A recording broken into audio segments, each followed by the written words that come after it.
김경수 드루킹 댓글 조작 사건과 관련한 국민적 관심과 여론은 이제 한 곳으로 모아지고 있습니다. 문재인 대통령으로 모아지고 있는 것입니다.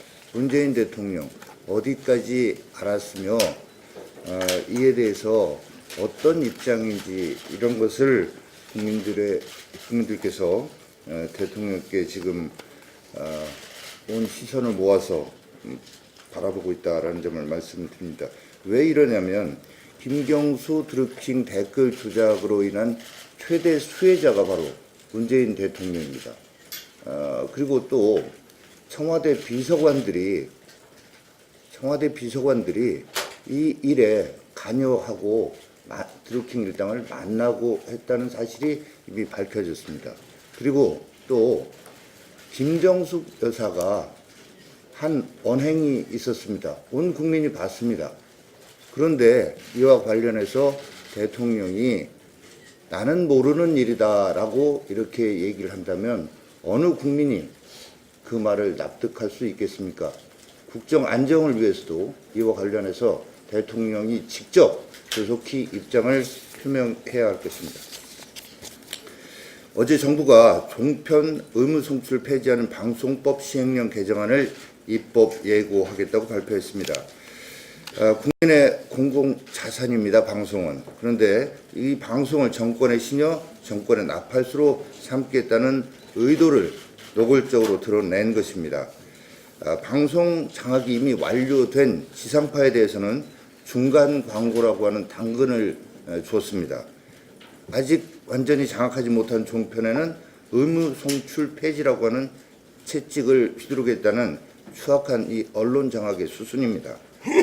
종편에 부여해왔던 특혜는 환수하겠다고 합니다마는 보도 채널의 의무 송출은 또 그대로 뒀습니다. 한마디로 형평성도 없고 본인들 마음대로 방송을 숨르겠다는 것입니다. 현재 공영방송은 친정부 편파 보도와 방만한 조직 운영으로 국민적 공분을 사고 있습니다.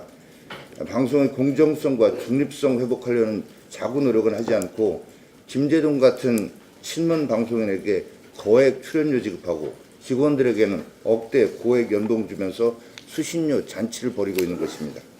방통위와 과기부는 방송의 공정성과 다양성을 말살시키는 방송법 시행령 개정을 즉각 중단해야 합니다. 우리 당은 시행령을 통한 방송 장악 음모 분쇄를 위해 입법 활동 등을 통해 자유 언론을 지키기 위해서 모든 노력을 다하겠습니다.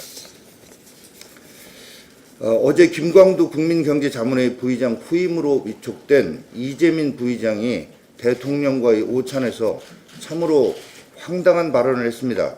정부 출범 이후 2년간 재정을 긴축해온 측면이 있어 올해 확장적 재정 운영이 필요하다라고 이렇게 얘기를 했다고 합니다. 경제 인식 참 황당합니다. 그리고 경제학자로서 참 자질을 의심케 하는 발언입니다. 다 아시다시피 문재인 정권은 2년간 두 차례나 대규모 추경을 편성한 바 있고 올해 재정 지출 증가율 9.7%나 됩니다. 역대 최대 규모인 470조 예산을 편성을 했습니다. 이게 확장 재정이 아니면 도대체 어떤 게 확장 재정이라는 얘기입니까?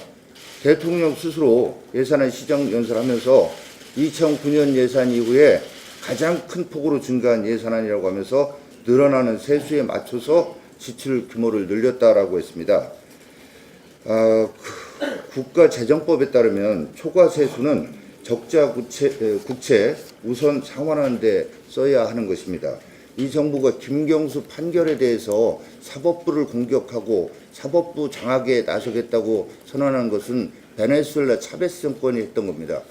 그런데 이 사법부 장악은 물론이고 재정 지출 면에서까지 베네수엘라를 따라하겠다는 겁니까? 이 문재인 정부의 정책 모델이 베네수엘라인지 공개적으로 질의합니다.